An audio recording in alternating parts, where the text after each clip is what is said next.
সেখানে পৌঁছানো হয়নি, তুমি চলে যাও অমুক শহরে, সেখানে একটু কালেমার প্রচার করো, কোরআন প্রচার করো, দ্বীন প্রচার করার কাজে তুমি নেমে পড়ো। রাসূল পাক সাল্লাল্লাহু আলাইহি ওয়াসাল্লামের নির্দেশ পাওয়া মাত্রই রাসূলের সাহাবী খুবাইব ইবনে আদি রাদিয়াল্লাহু আনহু রাসূলের নির্দেশিত জায়গায়, এই শহরে পৌঁছে গেলেন। পৌঁছে তিনি যেই কালেমার দাওয়াত দেওয়া শুরু করলেন, এক শ্রেণীর ইহুদি মুশরিক আর খ্রিস্টানরা রাসূলের সাহাবী খুবাইব রাদিয়াল্লাহু আনহুকে ঘিরে ধরল। মুসলমান মনে রাখুন, রাসূলের সাহাবী খুবাইব রাদিয়াল্লাহু আনহু যেই না কালিমা প্রচার করলেন, একত্ববাদের প্রচার শুরু করে দিলেন। তোমরা বলো লা ইলাহা ইল্লাল্লাহ, না না না না, দ্বিতীয় কোনো উপাস্য নাই, এক আল্লাহ ছাড়া, এক আল্লাহ ছাড়া আর কোনো উপাস্য নাই। মুহাম্মাদুর রাসূলুল্লাহ, আর মুহাম্মদ সাল্লাল্লাহু আলাইহি ওয়াসাল্লাম হলেন আল্লাহর প্রেরিত বান্দা, প্রেরিত পয়গম্বর। কালিমার প্রচার যখন শুরু করে দিলেন, ওই এলাকার ইহুদি খ্রিস্টান আর মুশরিক একভাবে রাসূল পাক সাল্লাল্লাহু আলাইহি ওয়াসাল্লামের সাহাবী হযরত খুবাইব রাদিয়াল্লাহু আনহুকে ঘিরে ধরল। কে তোমাকে পাঠিয়েছে? খুবাইব বললেন, আমাকে দিনের নবী রাসূলুল্লাহ পাঠিয়েছেন। এই ইহুদি খ্রিস্টান আর মুশরিকগণ বললেন, মুহাম্মদ নামের যে পাগলটার আবির্ভাব মক্কাতে হয়েছে, নিশ্চয়ই মুহাম্মদ তোমাকে পাঠিয়েছে। খুবাইব বললেন, না না না, মুহাম্মদ তো পাগল না, মুহাম্মদ হলেন একজন ন্যায়নিষ্ঠ সত্য নবী, আল্লাহর প্রেরিত পয়গম্বর। আল্লাহর নবীর সাহাবী খুবাইব রাদিয়াল্লাহু আনহুকে তারা গ্রেফতার করলো। তো গ্রেফতার করলো তাই নয়, বরং ওদের মধ্যকার একজন ইহুদিকে খুবাইব রাদিয়াল্লাহু আনহুকে চড়া দামে কিনে নিল। এই নিয়েতে এই মানুষে কিনল কালেমা প্রচার করার সব জীবনের মতো মিটিয়ে দেব, কালেমা প্রচার করার সার একেবারে বুঝিয়ে দেব, মুহাম্মদকে নবী হওয়ার স্বাদ মিটিয়ে দেব। না না না না, খুবাইব কালেমা প্রচার করতে পারবে না, শুধু প্রচার করতে পারবে না তাই নয়, তোমাকে আর মক্কাতে ফিরে যাওয়া হবে না, মুহাম্মাদের কাছে আর ফিরতে দেব না, বরং তোমাকে শুলে চড়িয়ে তোমার মৃত্যুদণ্ড দেওয়া হবে। খুবাইব গ্রেফতার। দোষ কি? ইসলাম প্রচার, কালিমা প্রচারে গেছেন। তো খুবাইব রাদিয়াল্লাহু আনহু তিনি ইহুদিদের হাতে গ্রেফতার হয়েছেন।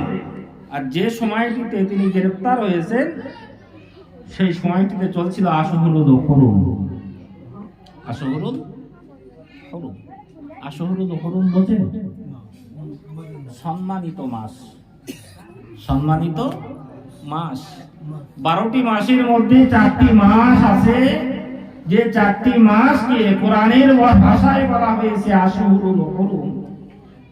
আরে আর বেদিন মুশরিক কৌতলি ইহুদি নাসারা খ্রিস্টান তারা কোরআন মানত না, ইসলাম মানত না, কিন্তু ওই 4টি মাসকে বড় সম্মান করত। ওই 4টি মাসকে ওরা খুব সম্মান করত। না না না না, আশহুরুল হুরুম যখন চলতো, ওই আশহুরুল হুরুম চলাকালীন কোন প্রকারের যুদ্ধ বিগ্রহ, মারামারি, কাটাকাটি, এমনকি বিবাহ বন্ধনে আবদ্ধ হওয়া পর্যন্ত তারা সম্পূর্ণ হারাম মনে করত। কোন প্রকারের মারামারি তারা করত না, যুদ্ধ ভিত্তির বিগ্রহে কোনদিন তারা লিপ্ত হতো না, কারণ রক্ত ঝরানোকে তারা পছন্দ করত না। খুবাইব ইবনে আদি রাদিয়াল্লাহু আনহু যে সময়টিতে ইহুদিদের হাতে বন্দী হয়েছেন, ঠিক সেই সময়ে চলছিল আশহুরুল হুরুম। সেই কারণে রাসূলের সাহাবী খুবাইবকে তারা হত্যা করতে পারল না। যে তোকে তো সুরে চড়িয়ে মৃত্যুদণ্ড দেবই দেব, তবে আশহুরুল হুরুম চলছে, তো আমরা এই কটা মাসে এই কটা মাস আমরা খুব পালন করি, কারণ রক্ত ঝরানো পছন্দ করি না, কাউকে মারি না, কাউকে মার্ডার করি না, এমনকি পশু শিকারও আমরা করি না, পশু শিকারও করি না। তো 4টি মাস যখন অতিবাহিত হয়ে যাবে তখন তোর আর রক্ষা নেই, আর নিস্তার থাকবে না। তোকে ওই যে শুল চেনেন, সুদে চড়ানো, আমরা ওই খ্রিস্টান যারা, তাদের ওই একটা ছবি প্রকৃতি আমরা দেখতে পাই যে যিশুকে তারা ত্রিশূলে এরকম ভাবে পেরেক দিয়ে লটকে, পেরেক দিয়ে সেটে যিশুকে মেরেছিল, যদিও ওটা কাল্পনিক বানানো, ওটাকে বলা হয় ত্রিশূল, শুল। তো এই আশুহুরুল হুরুম যখন অতিবাহিত হবে, অতিক্রান্ত হবে, সবাই মনে রেখো তোমার মৃত্যুদণ্ড তখনই হবে। মুসলমান গভীর ভাবে মনোযোগ দিয়েছিল। খুবাইব রাদিয়াল্লাহু আনহু ইহুদিদের বাড়িতে গ্রেফতার হয়েছেন। একটি অন্ধকার ঘরে একটি ময়লা নোংরা আবর্জনা স্তূপ পূর্ণ ঘরে খুবাইব রাদিয়াল্লাহু আনহুকে বন্দী করে রাখা হলো। না, খুবাইবকে কোনো সুষম খাদ্য পরিবেশন করা হতো না। খুবাইব রাদিয়াল্লাহু যখন পানির পিপাসা লাগতো, খুবাইব রাদিয়াল্লাহু আনহুর সামনে মদের পানি দেওয়া হতো। খুবাইব রাদিয়াল্লাহু আনহু তিনি যখন ক্ষুধার যন্ত্রণায় অতিষ্ঠ হয়ে পড়তেন, ক্ষুধার যন্ত্রণায় ছটফট করতেন, অস্থির হয়ে পড়তেন, ঠিক সেই সময়ে খুবাইব রাদিয়াল্লাহু আনহুর সামনে খাদ্য হিসেবে দেওয়া হতো শূকরের মাংস। দিনের পর দিন পানি চাইলেই মদের পানি, আর খাদ্য চাইলেই শূকরের গোশত। তা আপনারা বলুন, এই দুটো খাদ্যের ভিতরে কোন খাদ্যটা হালাল? দুইটাই হারাম। মুসলমান খায়? মুসলমানটা খায় না? মদের পানি খায় না? শূকরের গোশত হয়তো মুসলমান খায় না, তবে শূকরের গোশত না খেলেও শূকরের গোশতের মতো, আচ্ছা একটা মুরগি জবাই করা হলো, ওটা খাওয়া তো আমাদের জন্য জায়েজ, নির্বিধিদায়ী। একটা মুরগি জবাই করা হলো না, সেটা রান্না হলো, খুব সুন্দর করে রান্না করা হলো, একেবারে রেস্টুরেন্টের কায়দায় রান্না হলো, কিন্তু জবাই হয়নি, বলি হয়েছে। ওই গোশত আর শূকরের গোশতের মধ্যে কোনো পার্থক্য আছে?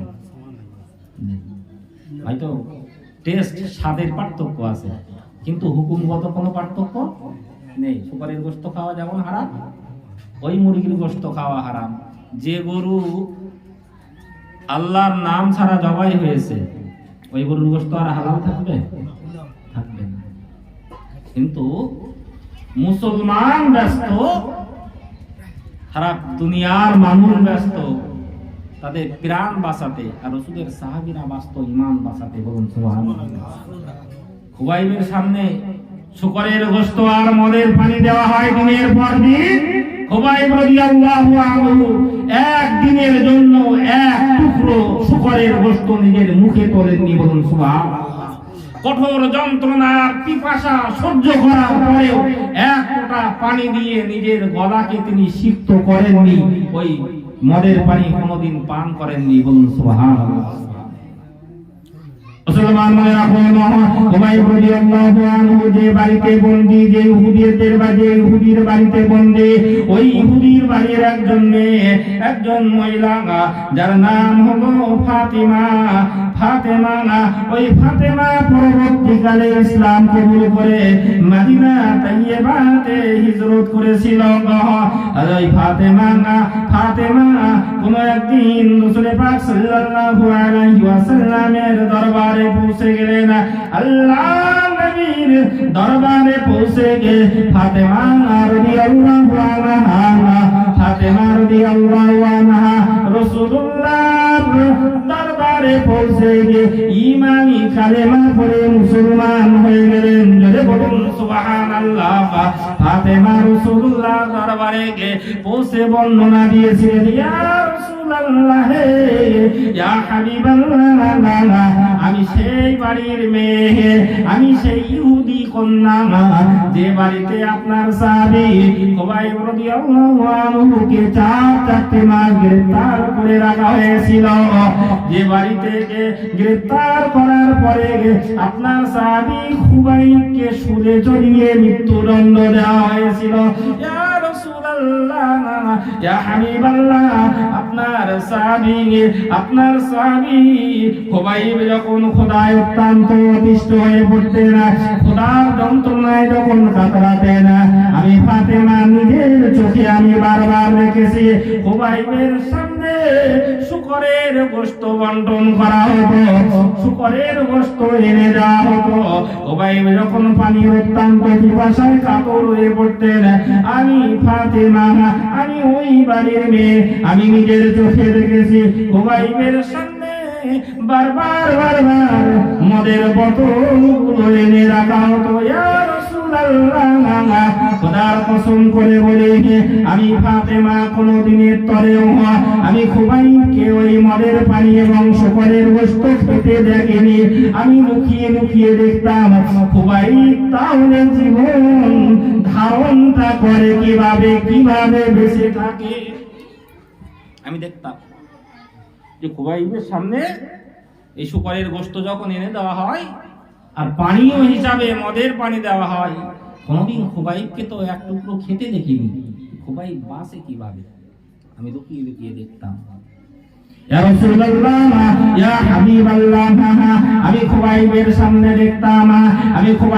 সামনে দেখতাম পেটের ভর্তি খাদ্য, পেটের ভর্তি ফলমূল, তরতাজা অতি সুন্দর অতি হাই কোয়ালিটির আঙুর আমি খুবাইবকে খেতে দেখতাম। ইয়া রাসূলুল্লাহ ইয়া হাবিবাল্লাহ ঠিক সেই সময় আঙুরের সিজন চলতো না, মদিনার কোনো এমনি করে আরবের কোনো বাগানে তখন আঙুর উৎপন্ন হচ্ছিল না। ইয়া রাসূলুল্লাহ আমি সেই সময়ে খুবাইবকে তরতাজা আঙুর খেতে দেখেছি। জোরে বলুন সুবহানাল্লাহ। ইয়া রাসূলুল্লাহ ইয়া হাবিবাল্লাহ এমন তরতাজা আপেল আমি খুবাইবকে খেতে দেখেছি। আমার জীবনে মদিনা তথা মক্কার কোন বাজারে কত সুন্দর আপেল আমি কোনদিন দেখি নাই। জোরে বলুন সুবহানাল্লাহ। এত সুন্দর আপেল যেগুলো চোখে দেখা যায় না, কোনো দোকানে পাওয়া যায় না, এত সুন্দর আঙুর যেগুলো আমরা জীবনে চোখে দেখিনি। ইয়া রাসূলুল্লাহ খুবাইবকে আমি তাই খেতে দেখেছি।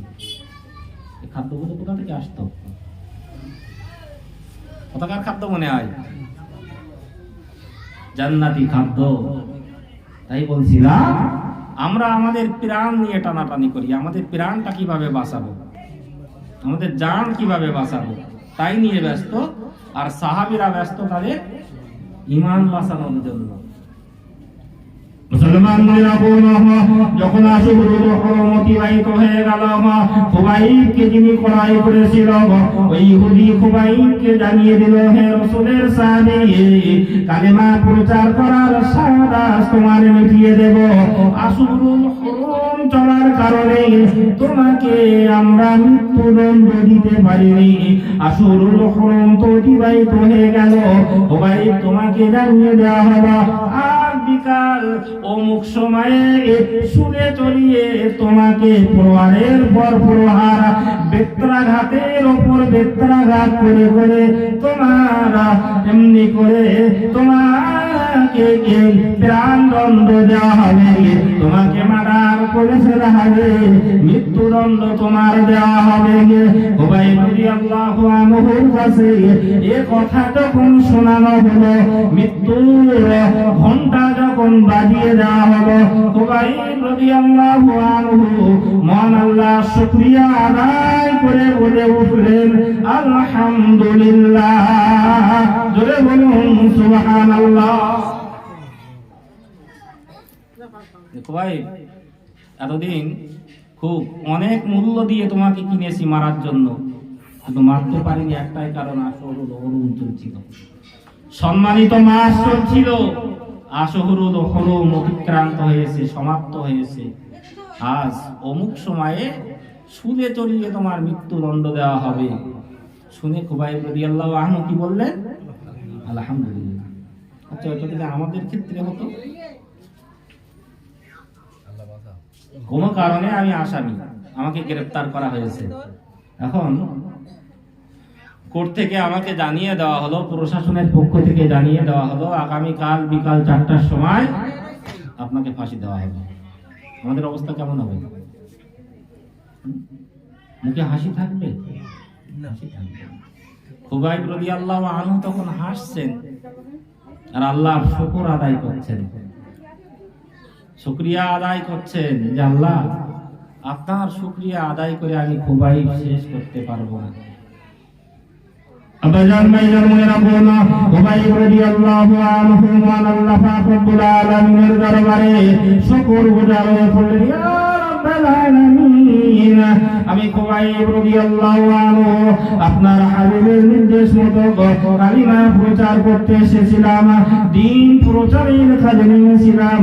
দীর্ঘদিন বন্দি দশা অবস্থায় কেটেছে, দীর্ঘদিন বন্দি অবস্থাতে কাটার পরে আজ আমার মৃত্যুদণ্ড দেওয়া হবে। না না না না, নিজের কোন স্বার্থ সিদ্ধির জন্য তো আমি আসি নাই, আমি এসেছিলাম দিন প্রচারে, আমি এসেছিলাম কালিমা প্রচার করার জন্য। আল্লাহ আপনার একত্ববাদের ঘোষণা দিতে এসেছিলাম, আপনার হাবিব যে আপনার প্রেরিত পয়গম্বর, এই ঘোষণা দিতে এসে আজ খুবাইব বেঈমানদের হাতে বন্দী, খুবাইবকে আজ সুরে চড়িয়ে মৃত্যুদণ্ড দেওয়া হবে। আমি জানতাম না আমি খুবাইব আমার মৃত্যুটা কোথায় হবে, হয়তো আমার মৃত্যুটা কোনো পাহাড়ে, কোনো পর্বতে, কোনো জঙ্গলে, বিজন মরুভূমিতে হতে পারত, রাস্তাঘাটে কোনো দুর্ঘটনার কবলে পড়ে খুবাইবের মৃত্যুটা হতে পারত, কিংবা জলাশয়ে ডুবে খুবাইবের মৃত্যুটা হতে পারত। এমন মৃত্যু না হলেও বাড়িতে শুয়ে খুবাইবের মৃত্যু হয়তো হতো। ইয়া রাব্বাল আলামিন, আমি জানতে পারতাম না খুবাইবের মৃত্যুটা, আমি খুবাইব আমার মৃত্যুটা ইমানি মরণ হতো না, বেঈমানি মরণ হতো। তবে আজ আমি আর অত্যন্ত খুশি, আমি আনন্দে আত্মহারা হয়ে পড়েছি। ইয়া রাব্বাল আলামিন, আমি খুবাইব বেঁচে থাকতে তো নিশ্চিত হয়ে গেলাম এই মৃত্যুটা দুনিয়ার অন্য দু চারটি মানুষের, সাধারণ মানুষের মতো সাধারণ কোন মৃত্যু তো নাই। খুবাইবের মৃত্যুটা তো হবে শাহাদাতের মৃত্যু। জোরে বলুন সুবহানাল্লাহ। আমার মৃত্যু তো যেমন তেমন মৃত্যু হচ্ছে না, এজন্য আমি খুব খুশি। আমাকে সুরে চড়ানো হোক, আমাকে ফাঁসির কাস্টে ঝোলানো হোক, তাতে আমি খুবাইব বিন্দু মাত্র অখুশি, অসন্তুষ্ট নই। কারণ আমি তো জানতে পেরে গেলাম যে আমার মৃত্যুটা হবে শাহাদাতের মৃত্যু। আমি তো শাহাদাত বরণ করবো, কারণ এসেছিলাম তো কালেমা প্রচার করতে, দিন প্রচার করতে। আসলে একটা কথা আমরা খুব ভালোই জানি, চুরি করে, ডাকাতি করে, কত অন্যায় করে, কাউকে মার্ডার করে, ছিনতাই করে, যদি আমাকে গ্রেফতার করা হয়, হয় না আমাদের দেশে? গ্রেফতার করার পরে আমাকে জেলে রাখা হলো। এই জেল খাটার ভিতরে কোনো আনন্দ আছে? নেই। আমি দোষ করেছি, আমি অপরাধ করেছি, আমি চুরি করেছি, আমি কাউকে মার্ডার করে আসামি সেজে জেলে গিয়েছি, এতে কোনো মজা নেই।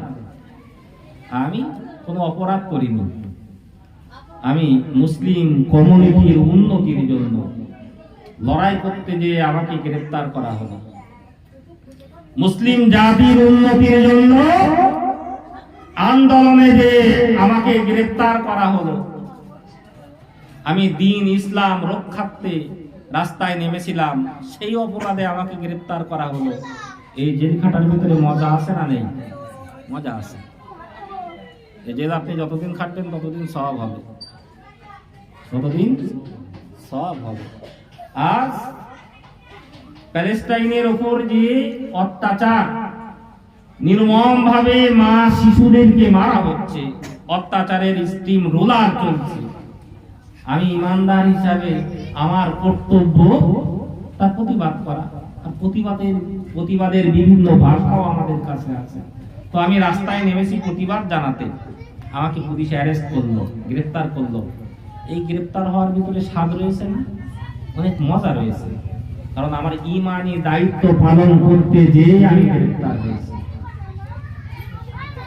আবাজান ভাইজান মনে রাখুন, খুবাইব ইবনে আদি রাদিয়াল্লাহু আনহু মহান আল্লাহ পাক রব্বুল আলামিনের দরবারে শুকরিয়া কালিমাতুশ শুকর আদায় করছেন, বারবার সিজদায় পড়ে যাচ্ছেন, সিজদায় লুটিয়ে পড়ছেন। রব্বুল আলামিন, ইয়া রব্বুল আলামিন, আমি খুবাইব রাদিয়াল্লাহু আনহু আজ আমাকে সুদে চড়িয়ে মৃত্যুদণ্ড দেওয়া হবে না, তাতে আমি বিন্দু মাত্র খুশি নয়।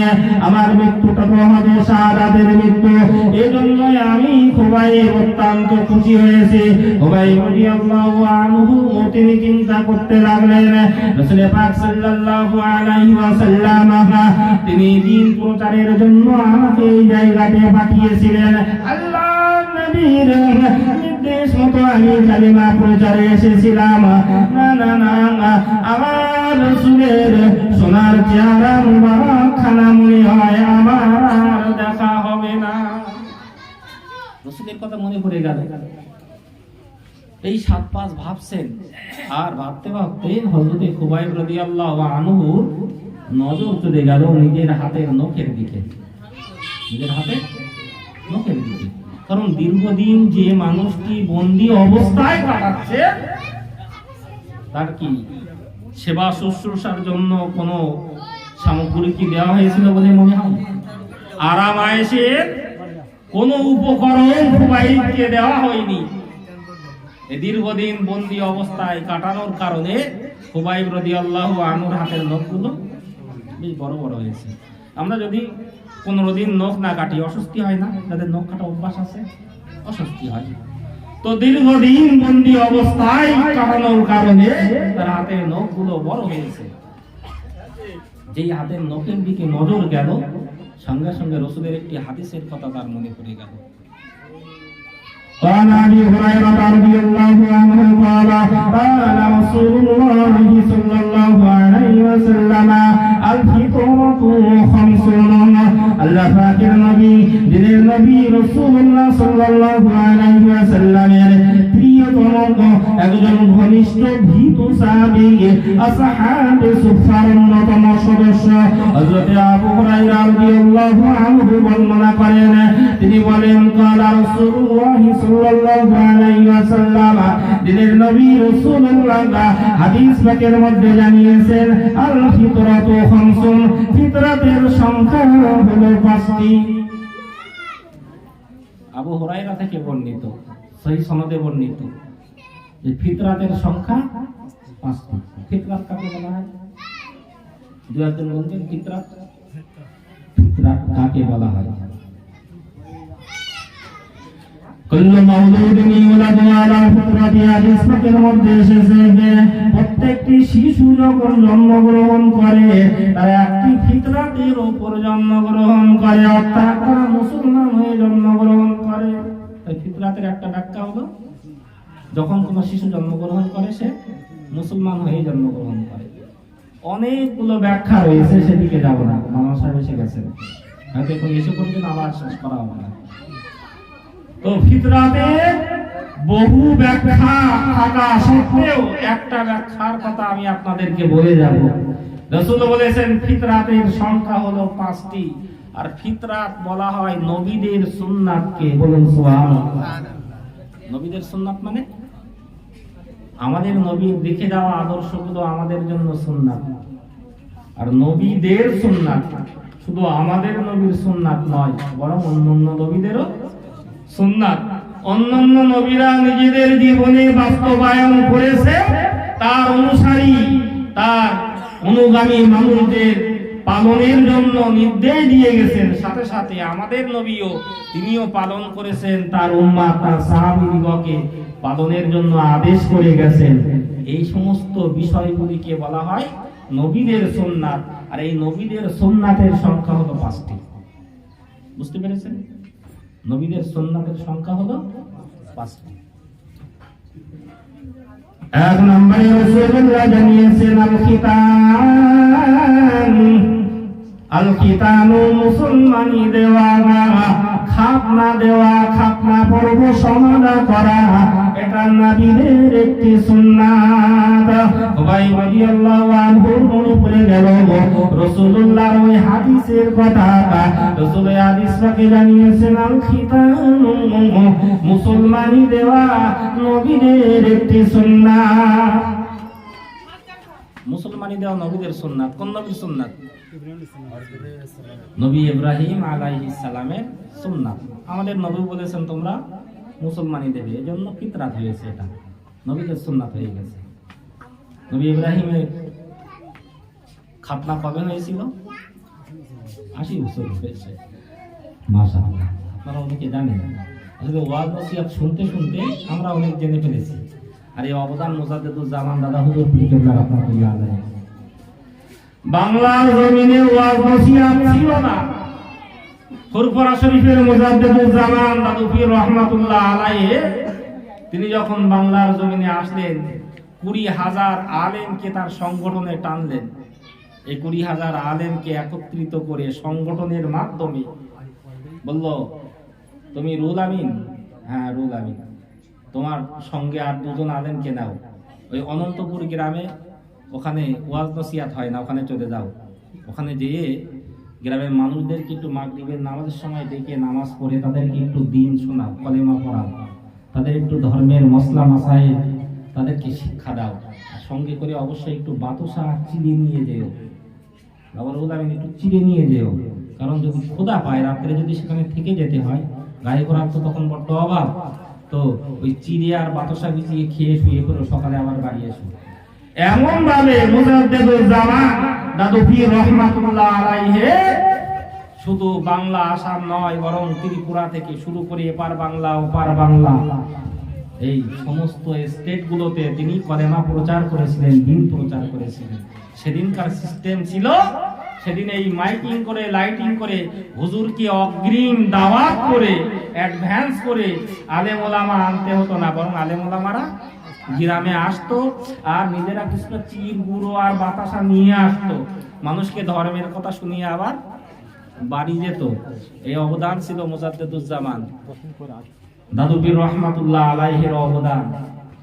তৎকালীন সময়ে নিজেদের গাড়ির পয়সা খরচ করে, পকেটের পয়সা খরচ করে দিন প্রচার করার জন্য 20,000 আলেম ওলামা বাংলার জমিন দাপিয়ে বেরিয়েছেন।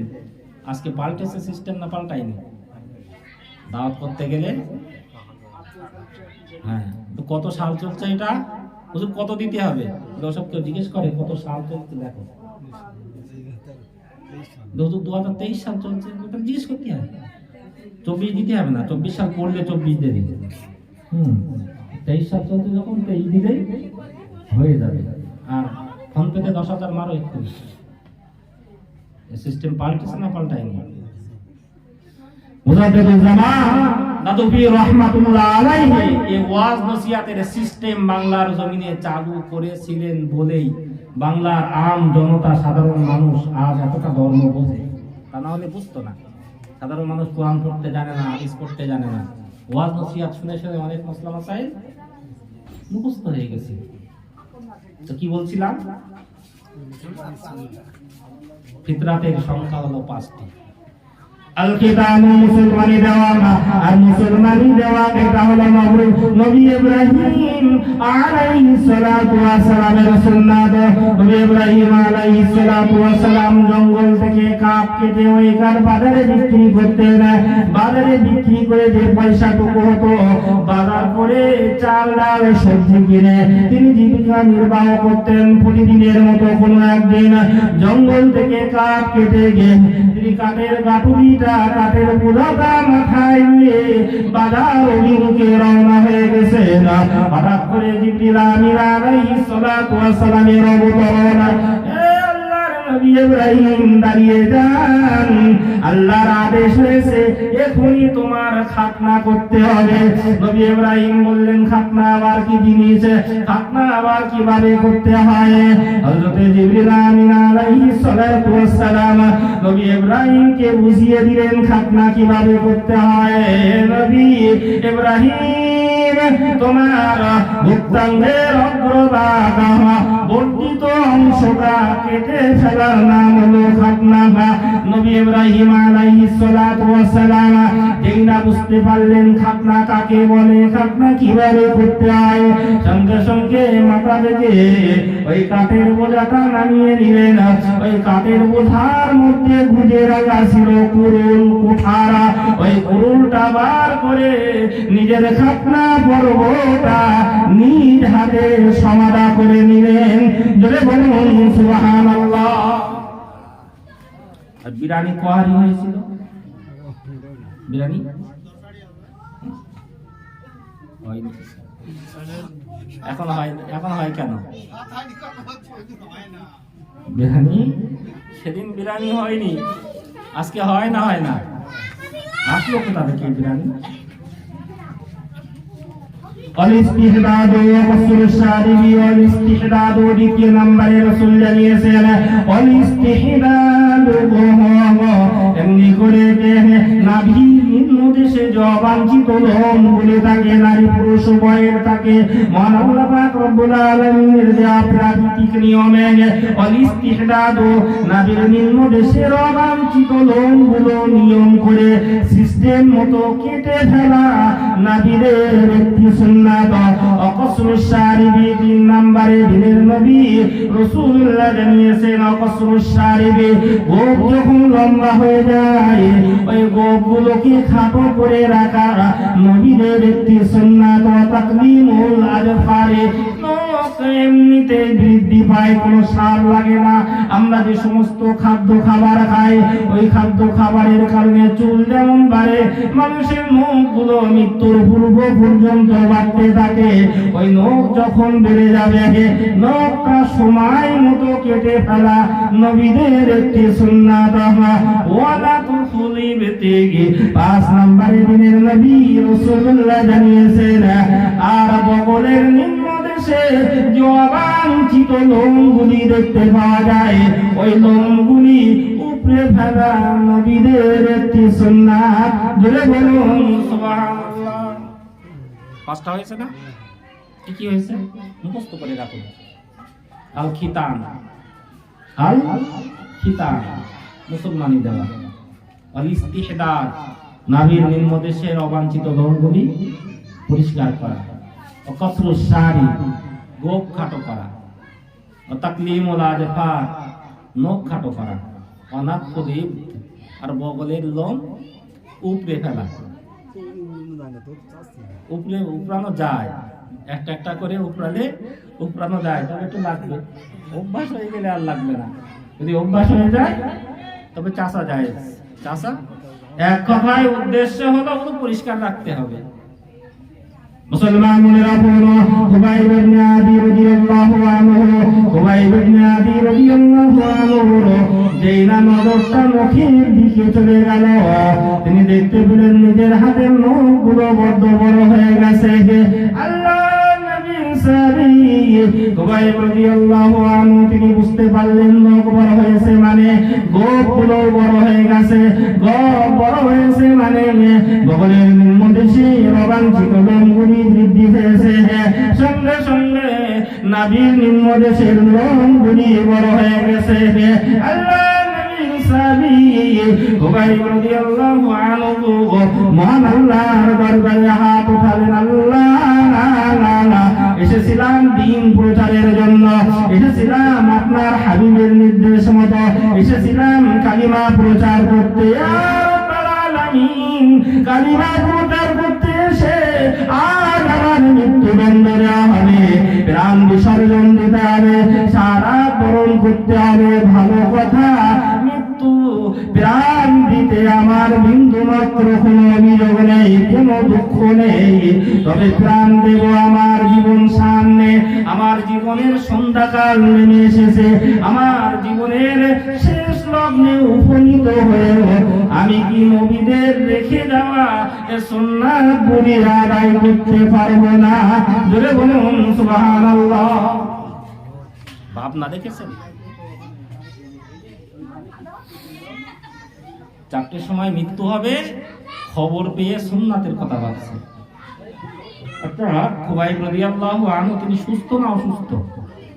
এই অবস্থায় দীর্ঘদিন তাকে খাদ্য দেওয়া হয়নি, পানীয় দেওয়া হয়নি, শোয়ার জন্য বিছানা দেওয়া হয়নি, বালিশ কাটার কোনো ব্যবস্থা ছিল না, মশা মাছি আর পোকা করে কামড়েছে। এই অসুস্থ অবস্থায় খুবাইব রাদিয়াল্লাহু আনহুর কানে খবর পৌঁছালো, অমুক সময়ে শুলে চড়িয়ে তাকে প্রহার করে করে, বেতের ওপর বেত্রাঘাত করে করে তার মৃত্যুদণ্ড দেওয়া হবে। এরকম খবর যদি আমাদের আসে, অকস্মাৎ মৃত্যু হয়ে যাবে সে ব্যাপার আলাদা, কিন্তু আমাকে মেরে মেরে আমার প্রাণদণ্ড দেওয়া হবে, এটা অত্যন্ত কষ্টের।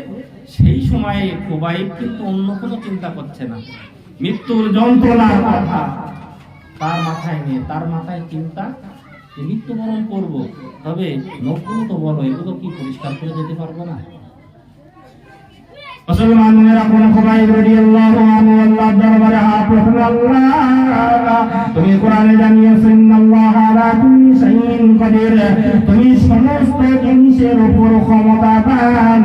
আল্লাহ কোরআন পাকের অন্যত্র তুমি জানিয়েছো ফাদকুরুনি আযকুরুকুম ওয়াশকুরুনি ওয়ালা তাকফুরুন।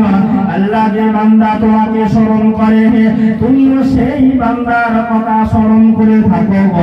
আর এই চরম মুহূর্তে আমি খুবই বড় বিপদে, আমি কি পারবো না? আমার জীবনের সন্ধ্যাকাল যখন নেমে এসেছে, এমন পরিস্থিতিতে তোমার হাবিব, তোমার নবীদের দেখে যাওয়া সুন্নাতগুলি কি আদায় করে যেতে পারবো না? কেঁদে কেঁদে চোখের পানিতে নিজের দাড়ি মোবারক ভিজিয়ে দিলেন, বুক ভাসিয়ে দিলেন। খুবাইব রাদিয়াল্লাহু আনহু অত্যন্ত কান্নাকাটি করার পরে যখন হাত নামালেন, দেখতে পেলেন ওই বাড়ির ছোট্ট একটি মেয়ে, যে মেয়েটি খুবাইবের ঘরের পাশে দাঁড়িয়ে রয়েছে। খুবাইব রাদিয়াল্লাহু আনহু বিন্দু মাত্র দেরি করলেন না, মেয়েটাকে বললেন, না না না, তুমি কি পারবে আমার জন্য একটি বেলেটের ব্যবস্থা করতে, একটি খুঁড়ের ব্যবস্থা করতে? বাচ্চা মেয়েটা কিছু জানে না, বোঝে না, দীর্ঘদিন ধরে মানুষটাকে কষ্ট, এই অত্যন্ত অত্যাচারিত অবস্থায় রেখে তার মনে দয়া হয়। খুবাইবের নির্দেশ মতো, কথা মতো ঘরে চলে গেলেন।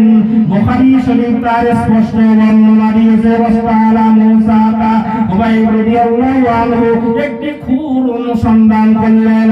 ওই বাচ্চা মেয়েটিকে যখন না বললেন, বাচ্চা মেয়েটি এক মুহূর্তের মধ্যে একটি খুর এনে খুবাইবের হাতে দিয়ে দিলেন। খুবাইব রাদিয়াল্লাহু আনহু ওই খুরটা পেয়ে যার পালনায় অত্যন্ত খুশি হলেন, মহান আল্লাহ শুকরিয়া আদায় করে মুহূর্তের মধ্যে নিজের নখগুলো খাতা করে নিলেন, বুকটা ছোট করে নিলেন, নাভির নিম্নদেশের, বগলের নিম্নদেশের অবাঞ্ছিত লোমগুলি পরিষ্কার করে নবীদের সুন্নাতগুলি আদায় করে নিলেন। জোরে বলুন সুবহানাল্লাহ। সুস্থ অবস্থাতে রাসূলের আদর্শ, রাসূলের সুন্নাত আমরা মানতে শিখিনি, মানতে পারি না। অসুস্থ অবস্থায়, এখনো কঠিন পরিস্থিতিতে খুবাইব রাদিয়াল্লাহু আনহু তিনিও ভাবছেন রাসূলদের রেখে যাওয়া সুন্নাতগুলি আদায় করে দুনিয়ার জমিন থেকে বিদায় নেব। অতএব সাহাবীদের ভাবনা আর আমাদের ভাবনা আকাশ পাতাল পার্থক্য।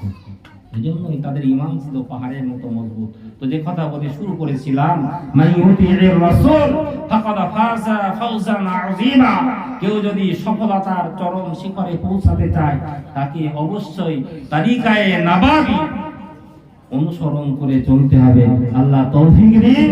আমরা সকলে বলি আমিন। ওয়া আখিরু দাওয়ানা আনিল হামদুলিল্লাহি রাব্বিল আলামিন। সভাপতি সাহেব আছেন, বলবেন।